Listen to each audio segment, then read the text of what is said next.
Qala Nabi sallallahu alaihi wasallam, man arada dunya fa'alaihi bil ilmi wa man arada akhirata fa'alaihi bil ilmi wa man arada huma fa'alaihi bil ilmi. Al hadis. Yang saya hormati Ketua Yayasan Sekolah Tinggi Ilmu Tarbiyah Bapak Haji Saurat dan seluruh jajaran tenaga pendidik baik dosen maupun para staf akademik di kampus STT yang saya banggakan dan saya cintai, teman-teman dari Badan Eksekutif Mahasiswa atau BEM STT Serang, para alumni BEM STT, para mahasiswa dan teman-teman tamu undangan peserta dari berbagai lintas komunitas dan organisasi di Serang Utara. Tidak lupa yang kami banggakan, yang kami cintai dulu kami bersama, Bapak Profesor Dr. Mufiani PhD. Beliau Wakil Rektor di Universitas Islam Negeri Sultan Maulana Hasanuddin Banten atau UIN Banten, juga sekaligus sebagai peneliti sejarah dan kebudayaan di Banten dan di Indonesia. Kita kasih aplaus dulu buat Pak Profesor. Hatur nuhun, terima kasih Sampurasun Pak di STT. Beliau dari Pandeglang tadi berangkat ya, jadi jauh pengen ketemu dan silaturahmi dengan teman-teman semuanya. Ini sambil nyore aja Prof ya, sambil ngabuburit kita.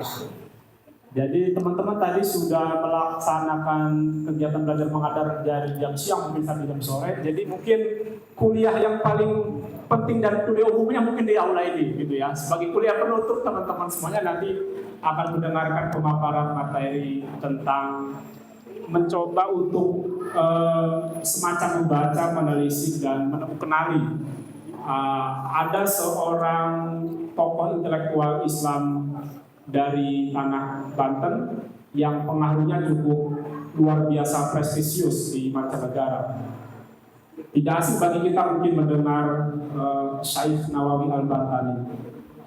Beliau memang Pak Profesor beberapa waktu yang lalu telah melakukan upaya-upaya riset, upaya-upaya untuk mengenali, mendeskripsikan dan mencoba untuk menggambarkan begitu data-data dan informasi atau keterangan-keterangan yang terkait dengan sejarah hidup dan biografi Syekh Nawawi Al-Bantani. Mungkin kalau bicara Syekh Nawawi secara umum teman-teman semuanya sudah mengenalinya, tetapi perlu dihadirkan juga mungkin seorang yang mendedikasikan waktu dan pemikiran juga tenaganya untuk melakukan upaya-upaya riset itu, lalu kemudian ada semacam keterbukaan dari kita untuk bisa mengharap keberkahan, mengharap ridho dari Allah SWT atas apa yang dilakukan oleh seorang ulama besar kita dari tanah Banten, Indonesia. Untuk itu, mempersingkat waktu, kami persilakan untuk Pak Profesor Mufiani berbincang-bincang mengenai telisik sejarah pemikiran dan biografi Syekh Nawawi Al-Bantani. Sekali lagi terasa aplaus buat Pak Profesor.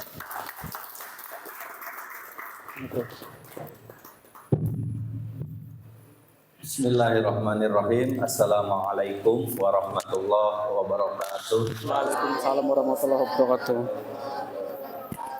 Alhamdulillahirabbil alamin. Wassalatu wassalamu ala asyrafil anbiya'i wal mursalin wa ala alihi wa sahbihi ajma'in. Yang saya hormati pimpinan Sekolah Tinggi Ilmu Tarbiyah dan Direktur Ciujung Institut serta Ketua Panitia, Moderator, serta hadirin peserta pesantren Ramadan yang dimuliakan Allah. Amin. Pertama-tama marilah kita haturkan rasa syukur kehadirat Allah Subhanahu wa taala, berkat rahmatnya, nikmatnya kita bisa sampai pada penghujung Ramadan, puasa Ramadan dalam kondisi sehat walafiat. Salawat beriring salam marilah kita haturkan kepada baginda Nabi besar Muhammad sallallahu alaihi wasallam. Seminggu yang lalu saya mendapatkan WA dari saudara Ridho untuk mengisi acara di tempat ini. 15 tahun atau 14 tahun yang lalu saya pernah juga ke sini itu. Makanya pas disampaikan acaranya Ciujung, karena saya juga adalah anak Ciujung. Masa kecil saya di dekat Bendungan Pamarayan, jadi sering ke Ciujung. Jadi kalau ada undangan dari Ciujung Institute, kata-kata yang saya sampaikan ke Pak Ridho itu lewat insya Allah, saya bilang saya agendakan. Maksud saya ke sini tentu saja yang paling penting adalah silaturahim. Artinya kita bertatap muka, saling mengenal. Artinya jangan sampai kita ketemu kapan dan di mana nanti tidak saling menyapa. Dan kalau sudah saling mengenal, mudah-mudahan rezeki dan umur kita makin panjang dan bertambah. Kalau tentang tema ini, izinkan saya hanya bercerita saja, sharing saja sedikit tentang pengalaman saya riset mengumpulkan informasi tentang pertama riwayat hidup Syekh Nawawi, yang kedua tentang karya-karyanya, yang ketiga karya-karyanya itu dicetak dan dibaca di berbagai negara dan negara mana saja. Terus dari karya-karyanya yang banyak itu karya mana saja yang dicetak ratusan kali, yang dicetak hanya sekali, yang diterbitkan saat Syekh Nawawi hidup karya mana saja, yang dicetak dan diterbitkan saat Syekh Nawawi sudah meninggal, dan karya yang tidak pernah diterbitkan. Itu Syekh Nawawi ini julukannya bukan lagi Abuya, tapi di atasnya Abuya. Karena beliau itu Gus Dur menyebutnya Mahaguru. Mahaguru bagi para guru atau alim ulama se-Asia Tenggara. Bahkan di negara-negara Hijaz. Hijaz itu kalau sekarang ya Saudi. Negara-negara Teluk, kemudian sebagian Yaman, termasuk sebagian Jordan, itu menganggap Syekh Nawawi itu gurunya. Makanya gelarnya itu Sayyidu Ulama Hijaz, Maha Guru bagi ulama-ulama Hijaz, dan juga Maha Guru bagi ulama-ulama di Asia Tenggara. Ini saya ingin membuktikan ini tuh pernah ke Thailand Selatan, ke beberapa pesantren di Thailand Selatan mengkaji karya-karya Syekh Nawawi. Kiainya di sana, pendiri pesantrennya di sana tahu saya orang Banten, suruh bicara tentang Syekh Nawawi di satu pesantren di Yala, di Thailand Selatan. Saya beberapa kali ke Kelantan, ke Kuala Lumpur, ke Malaysia. Itu mereka kalau bicara dan yang kita ungkapkan Syekh Nawawi, itu mereka semuanya langsung takzim. Jadi dalam 125 tahun pasca kematian Syekh Nawawi, namanya tetap melekat di minda, pikiran, hati masyarakat muslim di dunia, terutama di Asia Tenggara. Saya ini kan kebetulan menerbitkan buku di penerbit paling besar di Indonesia, Gramedia. Saya menerbitkan buku Misionarisme di Banten, sejarah bagaimana kristenisasi berlangsung di Banten. Terbit di Gramedia. Kemudian ini buku tentang Syekh Nawawi kita terbitkan tahun 2023. Ini di launchingnya di GCC di Jakarta Convention Center oleh Abah Ma'ruf Amin saat jadi wakil presiden. Kemudian yang ketiga kemarin menerbitkan buku lanjutan dari buku ini, Mukimin Al-Jawi di Mekah dan diaspora keturunan mereka di Arab Saudi dan di Indonesia.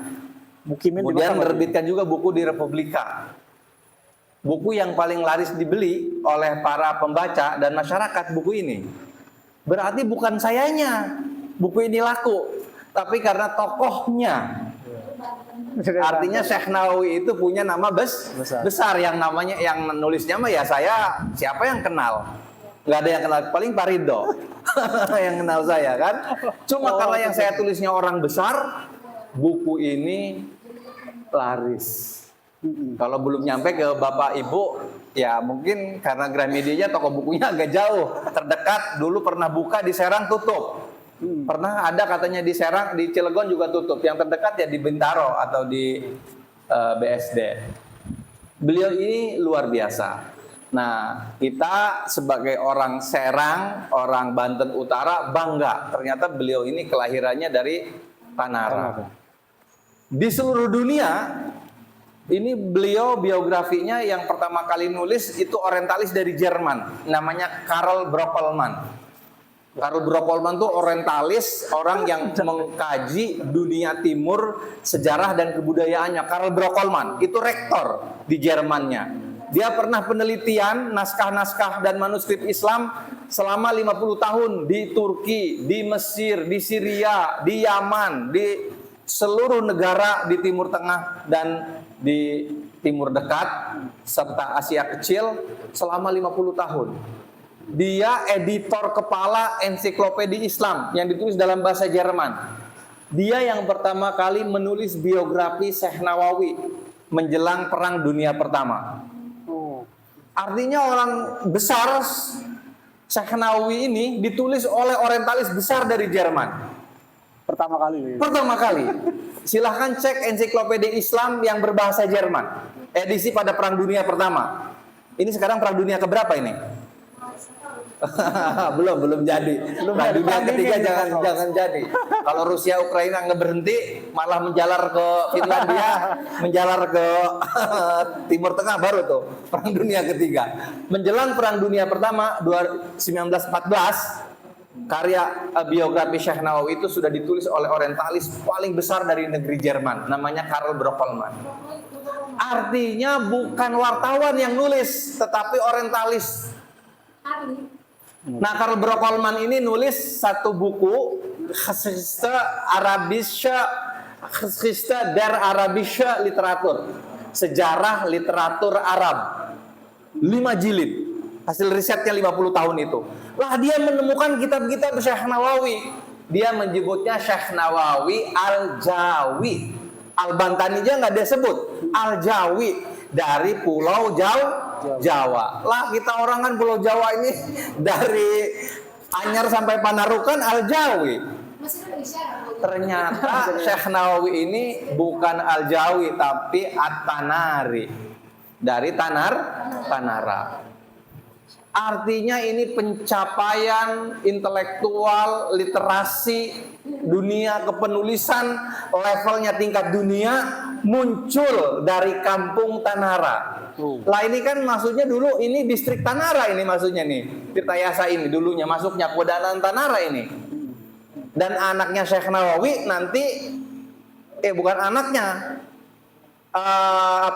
Orang tuanya itu penghulu Kewedanan Tanara yang Umar itu, Syekh Umar itu kan. Syekh Umar itu dulu penghulunya Tanara. Artinya ini jangan-jangan bolak-balik Sujung, bolak-balik tempat ini. Artinya ini daerah wilayah kerja ayahnya Syekh Nawawi yang bernama Syekh Umar Ibnu Arabi. Leluhurnya saya jelaskan di buku ini itu nyambungnya ke Pangeran Sunyararas, Maulana Hasanuddin Banten. Enggak perlu saya jelaskan siapa Maulana Hasanuddin Banten, sudah tahu semua. Raja Islam Kerajaan Kesultanan Banten, pendiri dinasti Kesultanan Banten. Tentang ini saya juga nulis buku ini tentang Maulana Hasanuddin. 1-2 bulan ke depan terbit di Gramedia. Syekh Nawawi punya leluhur ke kesultanan, beliau punya prestasi bukan di dunia politik tapi di dunia intelektual, keagamaan. Seberapa berpengaruh Pak Syekh Nawawi itu? Coba saja ke tempat-tempat, ke masjid-masjid, ke tempat-tempat penceramah, pasti nama Syekh Nawawi selalu dikutip. Kita orang profesor bukunya jarang yang ngutip.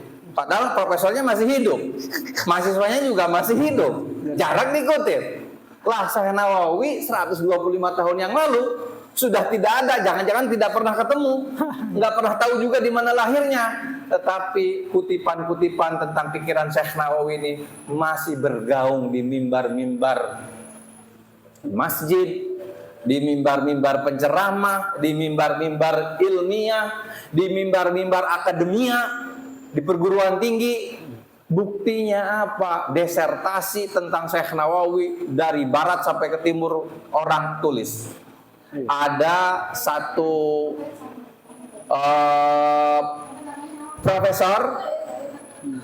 profesor, dia Katolik.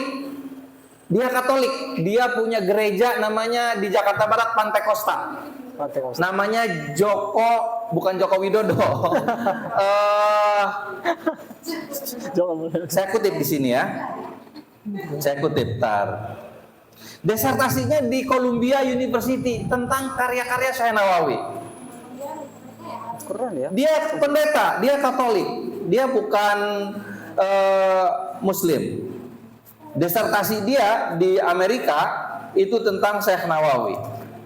Kenapa dia membahas Syekh Nawawi? Karena Syekh Nawawi itu karya-karyanya memang mampu menaklukkan hati dan pikiran masyarakat Muslim Asia Tenggara sekian ratus tahun.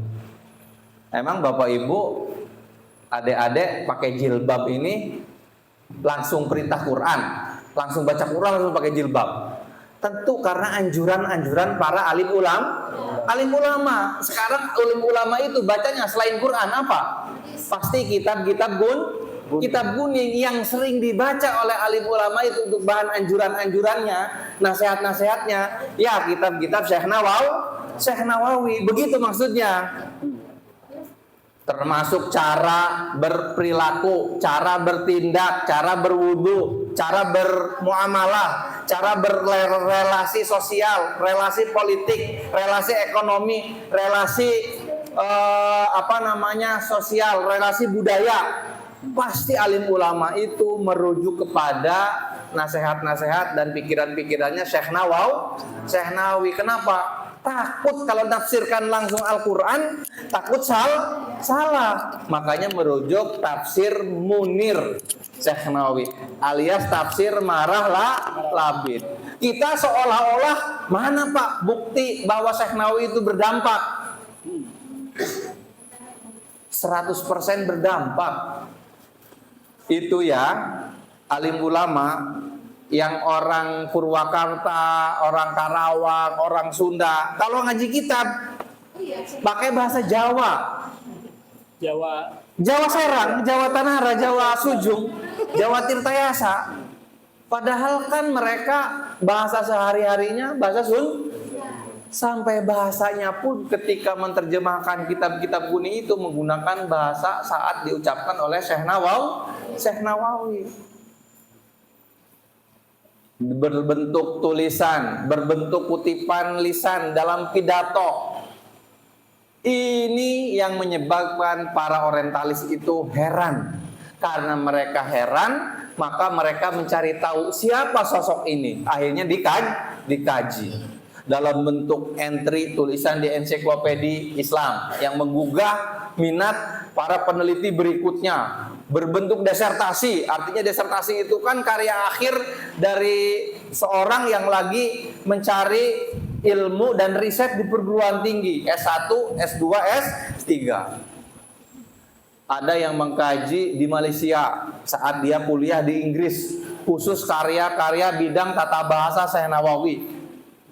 Kalau di Indonesia nih banyak, Prof. Imati Hami bidang fikihnya, ya kan? Ada lagi Pak Dede Permana bidang tafsirnya, belum bidang usul fikihnya, belum bidang perbandingan agamanya, belum bidang ekonominya, belum bidang politik pemerintahannya. Walhasil tulisan tentang kajian tentang Syekh Nawawi melahirkan ribuan karya tulis sejak Syekh Nawawi wafat menjelang Perang Dunia Pertama sampai saiki. Googling saja di internet. Ya, Syekh Nawawi Al-Jawi. Dulu Al-Bantani tidak banyak disebutkan karena para ulama Hijaz mengenal Syekh Nawawi itu Al-Jawi. Artinya Al-Jawi itu tidak hanya Jawa, tapi Asia Tenggara. Identitas genealogi Syekh Nawawi sudah jelas, beliau anak dari Syekh Umar, Syekh Umar ini anak dari Syekh Arabi. Syekh Arabi ini secara genealogi terhubung ke Tajul Aras Syekh Maulana Hasanuddin Banten bin Syarif Hidayatullah alias Sunan Gunung Jati. Artinya beliau memang orang yang memiliki darah dakwah. Maulana Hasanuddin itu geralnya kan Maulana, artinya dakwah. Sekarang Syekh Nawawi ini apakah punya anak? Saya jelaskan di sini punya 4 putri semua. Ya, perempuan semua. Ntar ada di halaman berapa ini ya? Ada katanya namanya itu Rugoya, ada Maryam. Nah ini Nafisa Zahra. Ada di YouTube itu katanya beliau itu cucu Syekh Nawawi yang umurnya sudah 100 tahun. Jad apa itu? Yang ngirim ke saya cicitnya video itu. Di sini kok tinggalnya, daerah sini, Serang Utara. Sudah 100 tahun, Jadah apa gitu. Jadah itu kan nenek artinya ya. Itu katanya keturunan dari Syekh Nawawi yang saat beliau masih kecil, masih nggak ketemu sih, sudah umurnya sudah 100 tahun. Ada Jadah siapa ya? Anaknya itu Rugoya, Nafisa, Maryam dan Zahra. Lalu kenapa kok Syekh Nawawi itu karyanya semua dalam bahasa Arab, padahal orang Tenare, artinya yang ngomong bahasa Jawa, atau setidaknya ya orang Indonesia yang berbahasa Melayu.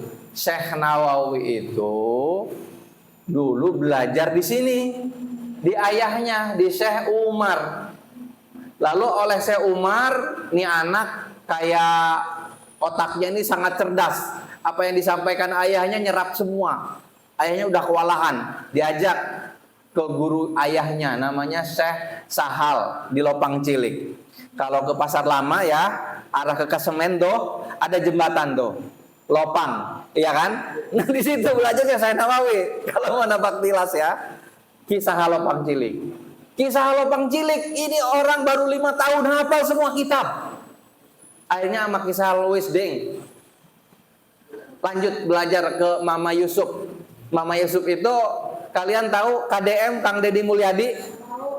Ya, tahu kan? Dulu jadi Bupati Purwakarta. Di situ ada Masjid Raya Purwakarta. Di belakang Masjid Raya Purwakarta itu ada makam Mama Baing Yusuf. Mama Baing Yusuf ini Syekh Yusuf. Jangan ketukar sama Syekh Yusuf Al-Makassari. Tapi Mama Baing Yusuf ini ulama abad 19. Kan Syekh Nawawi itu lahir 1813. Wafat akhir abad 19. 1897. Nah, waktu dia remaja, gurunya itu Mama Baing Yusuf yang makamnya di Masjid Agung Purwakarta. Pokoknya kalau dari stasiun Purwakarta naik beca, kalau masih ada beca ya, itu atau naik Grab, pokoknya Masjid Raya Purwakarta aja. Masjid Raya Purwakarta udah ke belakangnya, di situ ada makam gurunya Syekh Nawawi. Dari situ beliau berangkat ke Mekah. Di Mekah beliau diajar oleh para alim ulama dari Sambas, Syekh Ahmad Khotib Sambas, lalu Syekh Abdul Ghani Bima. Setelah itu beliau dibimbing oleh ulama-ulama dari Arab. Ada Syekh Ahmad An-Nahrawi, ya, itu. Ada Syekh Ahmad Zaini Dahlan.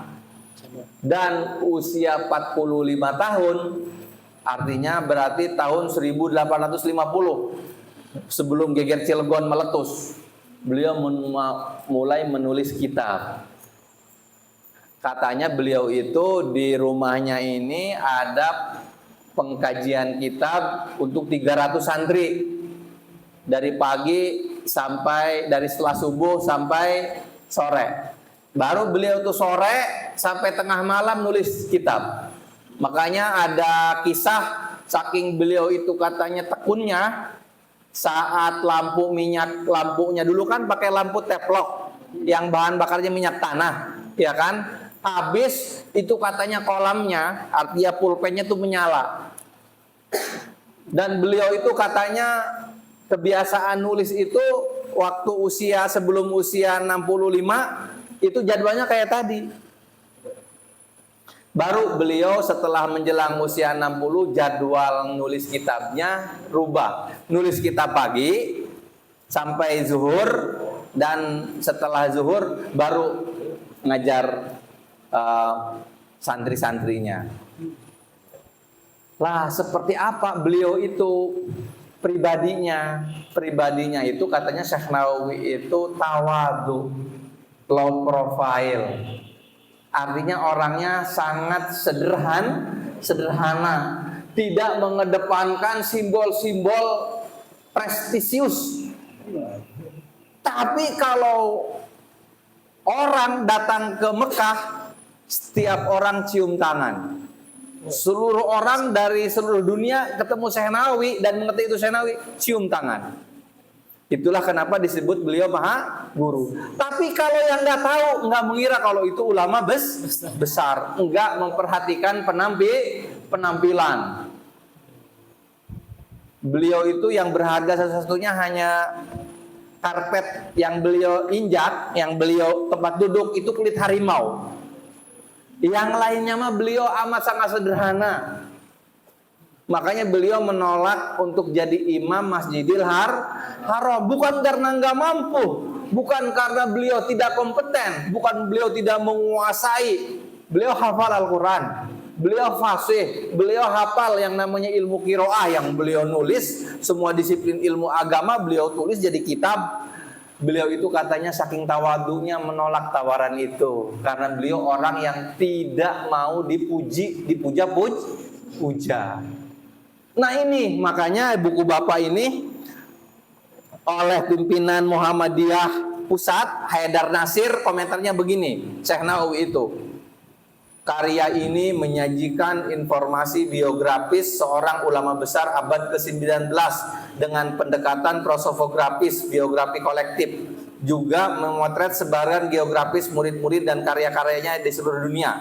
Nah, beliau memuji Syekh Nawawi. Keutamaannya tidak hanya keulamaannya tidak hanya ditemukan dalam khazanah ilmu, melainkan juga dalam sikap dan praktek hidup, kata sejalan dengan tindakan sebagai teladan umat.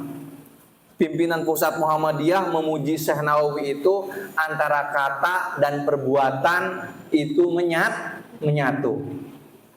Artinya teladan. Itulah mengapa Syekh Nawawi itu karya-karyanya amat sangat berkah. Di pengajian di kampung karyanya dirujuk, di Oxford juga dirujuk, di universitas paling bergengsi di dunia, di Harvard, di Columbia juga karyanya dirujuk. Karya Syekh Nawawi itu ada di Library of Congress Amerika. Coba cek oleh adik-adik sekalian. Karya beliau tuh banyak di European Central Catalog, katalog perpustakaan Uni Eropa. Apalagi kalau di Indonesia, apalagi kalau di Malaysia. Itu menunjukkan beliau itu memang orang besar. Meski demikian, beliau itu katanya tawadu, low profile. Gelimang harta dan hadiah-hadiah beliau tolak dengan halus. Itu kan saudagar-saudagar haji segala macam minta keberkahan, memberikan hadiah ke Syekh Nawawi menolak. Kenapa? Karena beliau memang memilih hidup dengan tawadu.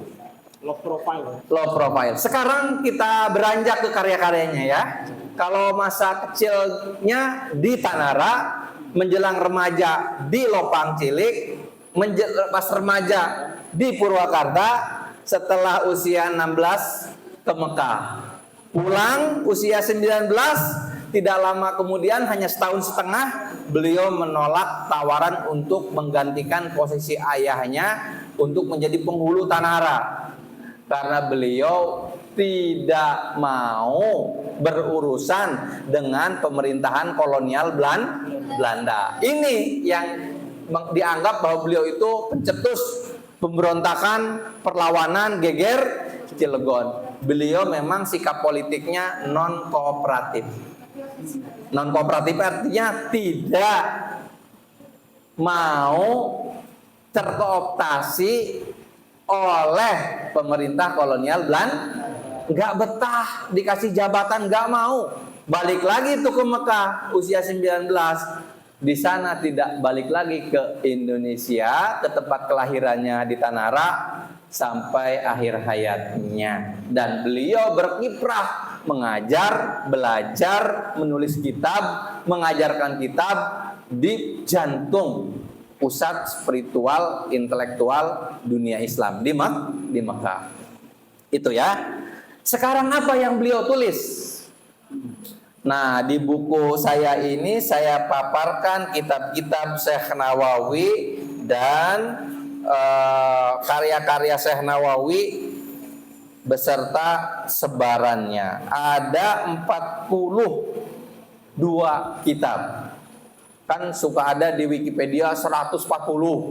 Penceramah juga suka bilang kan di YouTube tuh 100 lebih. Itu kan tidak terverifikasi, artinya mana kitab-kitabnya, judulnya, terbit di mana, tahun berapa ditulisnya. Hasil riset di Columbia University, Syekh Nawawi menulis 42 kitab. Yang besar maupun yang kecil, meliputi seluruh disiplin ilmu yang kita kenal sebagai dirosah Islamiyah. Dirosah Islamiyah itu apa saja yang ada di perguruan tinggi? Misalnya ada tarbiyah, Syekh Nawawi nulis tentang pendidikan. Ada tentang tafsir, Syekh Nawawi nulis tentang tafsir. Fikih misalnya, Syekh Nawawi nulis tentang fikih. Usul fikih, Syekh Nawawi nulis tentang usul fikih. Tata bahasa Arab, nahwu, sorof, balaghah dan lain-lain, Syekh Nawawi nulis tentang itu. Termasuk Syekh Nawawi juga menulis tentang kode etik atau akhlak.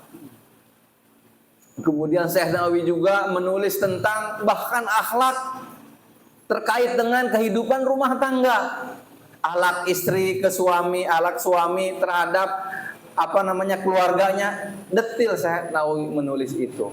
Sehingga ini menjadi kode acuan umat Islam di seluruh dunia, terutama di Asia Tenggara. Para hakim ketika memutuskan sidang perkara di pengadilan membaca kitab Syekh Nawawi. Belum lagi para alim ulama, kiai, ustadz, termasuk mungkin mahasiswa atau murabi merujuk karya-karya Syekh Nawawi ketika ingin memberikan anjuran demi kehati-hatian. Kenapa? Karena Syekh Nawawi ini memang seorang yang punya otoritas. Saya profesor sejak 3 tahun yang lalu. Lah, otoritasnya paling secuil. Bidangnya hanya sejarah pemikiran Islam. Makanya saya datang ke sini untuk tema sejarahnya. Bukan tema kitabnya, bukan tema isi kitab Syekh Nawawi. Karena saya keahliannya hanya di sejarahnya saja. Nah, Syekh Nawawi itu keahliannya kalau berbicara hak paten 42 kitab itu pasti 42 hak paten. Artinya udah maha guru lah. Karya saya terbit paling dicetak 1000, 2000, 3000 itu pun pas saya saat hidup dan sedikit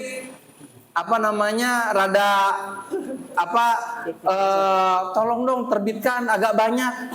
Lah Syekh Nawawi nggak minta penerbit dari Semarang, misalnya penerbit Menara Kudus, penerbit Toha Putra, penerbit misalnya Darul Ma'arif Semarang, Darul Ma'arif Bandung, kemudian Darul Ma'arif Singapura, belum lagi yang di Beirut, yang di Mesir, yang di Arab Saudi, yang di Rusia, yang di Thailand, yang di Malaysia, yang di Brunei, mereka nerbitkan karya Syekh Nawawi ratusan kali. Ini menunjukkan pembaca karya Syekh Nawawi itu memang tidak surut jumlahnya terus-menerus. Kalau viewer atau subscribernya itu ratusan tahun, jumlahnya ratusan juta. Cuma itulah kehebatannya Syekh Nawawi dan anak cucunya, tidak ngomong-ngomong royalti. Win di royaltinya. Saya pernah diajak oleh mantan Menteri Agama Pak Tohala Hasan untuk mendata karya-karya Syekh Nawawi dan dicetak dan ngurus royalti buat anak keturunannya. Kalau bicara royalti mah tuh Syekh Nawawi royaltinya beliau nggak ngurusin dan anak keturunannya nggak ngurusin itu. Kenapa? Karena makomnya memang makom sudah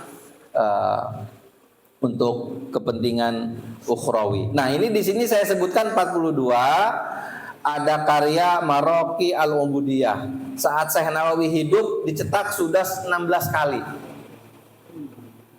Kemudian ada Mirqat Su'udu Tasdik. Saat Syekh Nawawi hidup dicetak 15 kali. Berapa ratus ribu eksemplar. Jilid ya, itu. Ada Kasifatus Syuja. Dicetak saat Syekh Nawawi hidup 8 kali. Ada Fathul Majid 8 kali. Ada Qutul Habib Al-Gharib 8 kali. Ada Qatrul Ghais 6 kali. Ada Sulamul Munajat 5 kali. Ada Uqudul Jan tentang etika berperilaku dalam kehidupan relasi suami istri 5 kali. Ada Fathul Majid tentang teologi 4 kali. Ada Athimar Al-Yani'ah 4 kali. Ada Madarij Su'ud 4 kali. Ada Tijan Daruri 3 kali. Tetapi ada juga yang karya Syekh Nawawi saat hidupnya hanya dicetak sekali. Dan ada beberapa karya yang Syekh Nawawi hidup belum dicetak. Nah, sekarang yang mengagetkan itu dicetaknya di mana saja penerbit-penerbit modern Syekh Nawawi. Syekh Nawawi itu karya-karyanya diterbitkan di berbagai negara. Yang terbanyak itu Mesir. Itulah maka ada kisah konon. Konon itu artinya saya tidak pernah menyaksikan kisah itu langsung. Katanya Syekh Nawawi itu diundang karena karyanya sudah menyebar di Mesir. Karya Syekh Nawawi yang diterbitkan di Mesir itu dari 42 tuh lebih dari 10 terbit di Mesir karena berbahasa Arab. Otomatis kan para pembaca ingin tahu siapa pengarangnya. Kayak kalian lah sering mendengar lagu, ya kan? Sering baca novel, kalau ketemu pelantun atau penulisnya kan langsung histeris kan? Nah, ulama-ulama Al-Azhar dan Mesir itu ngundang katanya Syekh Nawawi. Ini mah cerita di kampung ya. Itu katanya Syekh Nawawi itu lupa ngebetulin peci-pecinya agak miring begini. Itu bangunan-bangunan kok pada miring. Gitu. Pas dilurusin bangunannya kok pada lurus lagi gitu. Kebenaran cerita itu kan wallahu a'lam, tapi itu kan menunjukkan betapa Syekh Nawawi itu legendaris. Artinya karyanya mah udah 30-an tahun ke Mesir. Orangnya baru nyusul 30 tahun kemudian. Orang antusias kayak saya lah. Belum pernah, meskipun saya penyuka lagu-lagu Rhoma Irama, belum pernah ketemu langsung Rhoma Irama. Begitu ketemu kan kita minimal minta tanda tangan, minimal kita foto bareng ya kan. Nah, kalau zaman dulu kan belum ada fotografi ya. Begitu juga Syekh Nawawi nggak suka difoto. Artinya ulama-ulama besar Mesir itu kumpul semua. Dan katanya Syekh Nawawi itu dites sedikit tentang posisi dan fungsi huruf waw ataf itu. Karena buat Syekh Nawawi itu 17 halaman dia tulis dalam hitungan jam, ditulis tuh penjelasan tentang waw. Udah yang suruh jawab muridnya aja. Dianggap itu yang muridnya itu Syekh Nawawi. Padahal itu baru muridnya. Udah ente aja Asatawil kan orang sini juga yang jawab. Apa fungsi waw itu? Wah gitu. Di belakang baru dijelaskan saya ini bukan Syekh Nawawi, saya ini Arsyad Tawil, muridnya Syekh Nawawi. Artinya belum gurunya, apalagi gurunya, muridnya aja ibaratnya sangat elaborat penjelasannya. Itu kekayaan pemahaman Syekh Nawawi tentang hal-hal yang sifatnya buat orang ulama-ulama Arab sendiri rumit. Nah, karena itu karya Syekh Nawawi, begitu Syekh Nawawi nulis, penerbit itu nongkrongin di depan rumahnya. Syekh, sampun tamat nih nulisnya sedanten kitab niku. Kin tenggeni rong jamalilah. Maler telung halaman dereng rampung niki. Penerbit ini depan sudah nungguin. Mana ada kita dosen atau profesor nulis kitab, penerbit di depan udah nongkrongin. Prof, kapan bukunya selesai? Cepat kirim, mau kita cetak. Ini masyarakat udah nungguin. Gak pernah ada. Yang ada kita nyamperin penerbit. Wah ya sih terbitakan karya kula ge dipuni laris. Nggak ada. Saya ini datang ke Gramedia Pak untuk menerbitkan buku ini, bukan Gramedia nyamperin ke rumah saya ke Pandeglang. Syekh Nawawi itu nulis kitabnya belum beres, menerbitnya di depan udah nungguin. Syekh Mustafa Halabi dari Syria. Ngopi udah telas pirang gelas, skretek pirang bungkus. Ih, Syekh kindereng medal sing kamare pripun iki. Akhirnya perpanjangan malih napa rane nginep ning hotel. Datang lagi, Syekh sampun beres. Langsung dibawa ke percetakan di Mesir. Langsung meledak. Langsung meledak. Semua madrasah pada melanggan. Baca. Sudan, Aljazair, Tunisia. Itulah mengapa orang mengetahuinya Syekh Nawawi ini Aljawi. Artinya Pulau Jawa. Ini dia orang fisiknya, penampakannya kecil, tapi ide dan namanya besar. Aja lu gak gelege kayak jawara, badan dan kumis gede, tapi sesungguhnya cemen. Nah ini keteladanan Syekh Nawawi itu ya. Kemudian penerbit yang lainnya negara Arab Saudi. Udahlah Arab Saudi, saya kebetulan nih mohon doanya ya dari semuanya. Mudah-mudahan saya dapat sponsor risetnya. Saya ini lagi mensensus semua karya-karya Syekh Nawawi dan ulama-ulama dari Asia Tenggara di Arab Saudi dan Yaman. Udah berlangsung kemarin 2 minggu di Riyadh, di Mekah, di Jeddah. Baru 5 perpustakaan. Saya pengen tuntas semua. Kenapa? Ingin membuktikan bahwa Syekh Nawawi itu karyanya sampai sekarang ada di seluruh perpustakaan, baik publik maupun pribadi di Arab Saudi dan Yaman. Iya di Mesir mah. Kenapa? Artinya orangnya mah nggak dikenal, apalagi Tanara dikenalnya baru sekarang nih ada muncul lagi Universitas Syekh Nawawi Al-Bantani Tanara. Lebih dikenalnya sekarang kan Serang, karena Serang udah jadi pusat kota kan. Dulu abad 19 orang taunya ya Tanara karena ada Syekh Nawawi. Itu ya. Yang kedua, yang berikutnya Bandung, Surabaya, Singapura. Nah, karena saya belum riset ke Rusia, ke Dagestan, saya katanya ada juga Syekh Nawawi karya-karyanya terbit di Dagestan. Katanya karya Syekh Nawawi juga dicetak oleh penerbit-penerbit yang untuk madrasah-madrasah di Thailand Selatan. Tapi saya punya teman alumni Tunisia, dia disertasinya tentang Syekh Nawawi di Tunis. Karya Syekh Nawawi juga tersimpan di perpustakaan Az-Zaituniyah, perpustakaan universitas tertua di Tunisia, bahkan di dunia. Akhir kalam, pendek kata, artinya karya Syekh Nawawi ini memang secara produktivitas, jumlah, kuantitas, kualitas sampai sekarang belum ada yang menandingi. Coba aja lah komentarnya Gus Baha di YouTube ya. Itu Gus Baha komen, itu komentar Quraish Shihab, itu semuanya angkat jempol kepada ulama dari Tanara ini. Makanya Gus Dur itu tidak berlebihan ketika menyebut Syekh Nawawi Al-Bantani ini maha guru ulama dari Asia Tenggara. Semua ulama di Asia Tenggara ini menganggap Syekh Nawawi sebagai gurunya.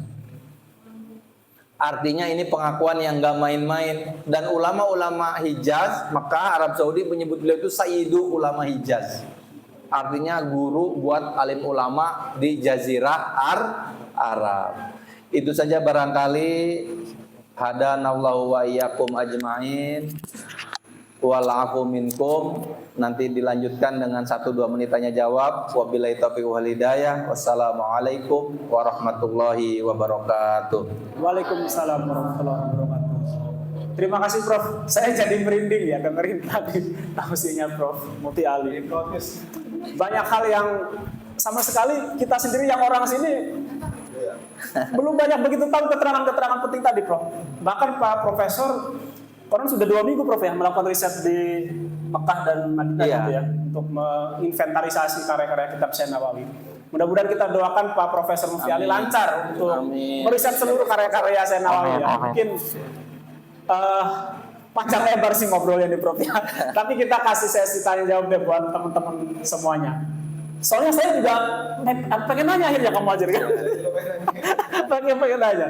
Kok bisa jumlah karya yang menyentuh jumlah yang banyak tadi, sementara upaya apa yang harus kita lakukan kira-kira gitu kan untuk merawat nilai-nilai dan pemikiran-pemikiran Syekh Nawawi itu sehingga terimplementasi dalam kehidupan sehari-hari. Saya persilakan untuk dua penanya dulu deh.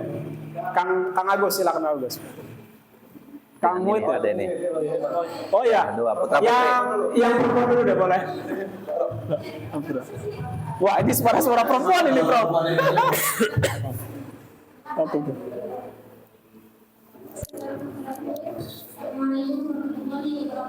Waalaikumsalam warahmatullahi wabarakatuh. Apa sih yang membuat karya-karya Syekh Nawawi itu masih tetap relevan sampai sekarang dan menjadi rujukan umat Islam? Terus gimana cara agar kita tuh dapat menerapkan nilai yang terkandung dalam karya-karya Syekh Nawawi dalam kehidupan kita sehari-hari? Itu saja, Prof. Wassalamualaikum warahmatullahi wabarakatuh. Waalaikumsalam. Silakan langsung, Prof. Syekh Nawawi itu bahasanya mudah dimengerti dan apa yang dia paparkan memang berbasis data di lapangan, empiris. Artinya beliau itu katanya antropolog juga. Artinya beliau itu teorinya nggak ngawang-ngawang. Ketika berbicara iddah, beliau ngerti masa tuntas orang dari haid. Karena beliau juga nanya ke istrinya, "Nong, kalau haid berapa hari?" gitu ya. Belum yang lain-lainnya. Artinya beliau itu memang bukan ulama yang menara gading, mengerti data di lapangan sehari-hari. Itulah mengapa karya Syekh Nawawi itu relevan sampai sekarang. Dan yang kedua, tadi pertanyaannya apa? Bukan, masih dari Ade. Implementasinya sesungguhnya apa yang dilakukan oleh masyarakat pesantren sekitar masjid itu implementasi dari apa yang dipaparkan oleh Syekh Nawawi. Maaf, kalian dan kita semua makan haram dan halal itu ngikuti siapa? Wih, jangan makan kodok. Kitab Syekh Nawawi mengharamkan misalnya kodok kasar. Welut ya, Prof. Welut. Itu semua dari kitab-kitab Syekh Nawawi. Coba kan kita nggak menyadari karena kita nggak biar langsung baca kitabnya kan. Kita hanya ngikuti saja. Jadi jangan lupa ya. Jadi beliau itu memang sangat mempengaruhi cara kita berperilaku sehari-hari. Cuma nggak kita sadari, wudhu juga sama, batal wudhu, cara sholat, cara kita berdiri, cara kita ruku, semua itu diatur dalam kitab-kitab Syekh Nawawi. Cuma sudah sedemikian menjadi tindakan dan tradisi sehari-hari yang ratusan tahun. Cuma kalau masyarakat yang jauh dari peradaban masjid, pesantren, tentu aneh. Tapi kalau yang biasa kita, itu sebenarnya pengaruh dan dampak dari Syekh Nawawi. Boleh yang kedua ya? Silakan, Gus. Karena kita dibatasi waktu buka puasa ya. Assalamualaikum warahmatullahi wabarakatuh. Waalaikumsalam. Nama saya Agus. Izin Prof untuk bertanya terkait tentang Syekh Nawawi. Tadi Prof bilang hasil riset Prof itu ada 40 kitab. 42. 42. Iya, ada di sini. Ya, itu hasil riset Prof ya. Iya. Sedangkan yang saya tahu itu lebih dari 42. Iya. Mungkin karena terjamah semua jadi Prof. Jadi hasil riset itu ada 42 Prof. Dan saya sedikit tertarik dengan statement Prof tentang seorang pengadilan yang menggunakan Rujukan kitab dari Syekh Nawawi. Tentunya Syekh Nawawi ini mempunyai pandangan politiknya juga. Iya. Iya. Artinya pandangan politik Syekh Nawawi ini seperti apa gitu Prof? Sedangkan sekarang jadi dinamika terkait dengan RUU ETI kemarin Ya, jadi Syekh Nawawi itu ketika menafsirkan pemimpin, dia tidak hanya pemimpin itu harus muslim, tetapi juga harus alim, mengerti ilmu agama. Artinya berarti yang dia idamkan itu leluhurnya, Kanjeng Nabi Muhammad atau Maulana Hasanuddin. Ya politik, artinya raja, ya juga dia Maulana, seorang ulama. Itu kan kriteria sebagai pemimpin politik. Jelas kok di tafsir Munirnya tentang ketika menafsirkan ulil amri itu begitu kalau saya Nawawi. Terus untuk yang apa tadi? Jumlah karya gitu, Prof. Jumlah karya kan saya bilang kalau yang beredar informasi yang ngalor ngidul itu memang tidak terverifikasi dengan apa namanya fisik kitabnya. Kalau 42 ini terverifikasi dengan fisik kitabnya. Wah Pak, mungkin Prof hilang atau nyangkut di mana? Sudah dari 42 itu yang tidak dicetak lagi hampir separohnya. Yang diajarkan di pesantren dan di sekolah-sekolah sampai sekarang hanya setengahnya. Yang lainnya dicetak cuma sekali, nggak pernah dicari. Seperti itu ya. Artinya memang karyanya tidak ratusan. Kenapa? Bukan berarti beliau tidak sanggup nulis ratusan. Beliau menuliskan setiap disiplin ilmu 1 atau 2 kitab. Dan memang untuk bahan ajar. Artinya untuk kepentingan orang yang tidak ketemu beliau langsung dapat memahami pikiran-pikiran beliau. Karena beliau kan waktu itu nggak ada YouTube, nggak ada live streaming, nggak ada. Di Thailand, misalnya di Dagestan Rusia, di Brunei, kemudian di Borneo, di Sulawesi. Lah beliaunya kan ngajarnya di Mekah, di rumahnya, di Suglel. Lah orang yang jauh-jauh itu artinya belajarnya lewat kitab. Nah, seperti itu ya. Terima kasih. Kasih oplos. Berapa menit lagi sih kamu ajar buka puasanya? 2 menit lagi. Ya, Sob. Oke, satu lagi deh ya. Satu lagi. Kita selang setelah berbuka puasa, tapi satu lagi deh, nggak apa-apa penanggap atau yang mau ngomentari lagi, nanya lagi. Silakan. Oh, Kang Iqbal. Ya, ini Kang Iqbal ini yang kemarin viral bersama nelayan Hollywood di Pro. Alhamdulillah. Silakan. Itu Yusuf undang, Yusuf suruh buka puasa dengan Almas. Saya ngajak istri dengan anak dengan supir. Bismillahirrahmanirrahim. 3 poin aja lah langsung ya, Bro. Ya. Karena 2 menit lagi akan berbuka puasa. Kalau melihat sejarah dahulu kehidupan Nawawi itu kan beririsan dengan Belanda gitu. Iya. Nah kalau sekarang Pak PLC itu kan perusahaan dagang, kalau sekarang Pak harus cari lah gitu kan. Artinya di sisi lain saya malah mengusir Ya. yang kalau sekarang lagi rame itu kabur aja dulu. Ya. Kabur aja dulu. Artinya kan itu juga dipertanyakan perasaan nasionalismenya oleh para pendapat. Kalau orang ini kan kabur aja dulu gitu, untuk menuntut ilmu gitu, untuk bisa dikembangkan di wilayah sendiri. Nah, pertanyaan saya nasionalisme Nawawi mempertahankan nasionalismenya di sana juga gimana gitu. Terima kasih. Ya. Jadi Syekh Nawawi itu ya sambil buka puasa ya, silahkan.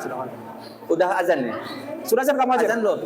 Oh, udah, Prof. Ya, Allahumma lakasumtu wa bika amantu wa ala rizqika aftartu bi rahmatika ya arhamar rahimin. Oke, buka puasa dulu, Prof. Enggak Ya. apa-apa. Bal, buka puasa dulu, Bal ya. Halo.